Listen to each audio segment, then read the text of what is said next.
ഭാര്യയെയും ഭർത്താവിനെയും അപ്ഡേറ്റ് ചെയ്യാൻ പറ്റൂല. എന്തും അപ്ഡേറ്റ് ചെയ്യണം. മൊബൈൽ ഫോണ് അപ്ഡേറ്റ് ചെയ്യണം.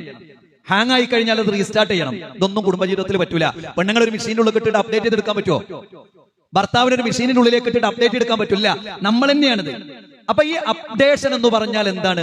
ഈ അപ്ഡേഷൻ എന്ന് പറഞ്ഞാൽ സ്നേഹമാണ്. ഈ അപ്ഡേഷൻ എന്ന് പറഞ്ഞാൽ കരുണയാണ്. ഈ അപ്ഡേഷൻ എന്ന് പറഞ്ഞാൽ പരസ്പരമുള്ള സഹവർത്തിത്വമാണ്.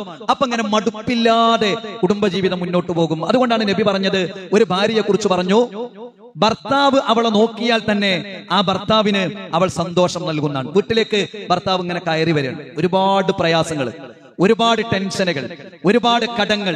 കയറി വരുമ്പോ തന്നെ ഭാര്യ മകനെ കുറിച്ചൊരു പരാതി. അപ്പൊ എങ്ങനെയുണ്ട്?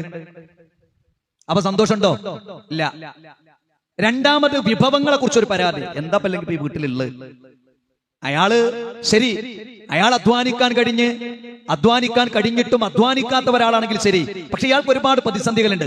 വീട്ടുകൾ വരുമ്പോ തന്നെ എന്താ കഴിക്കാള്, നിങ്ങൾ എന്താ ഇവിടെ കൊണ്ടു വെച്ചിക്കണ്? സന്തോഷായോ? ഇല്ല.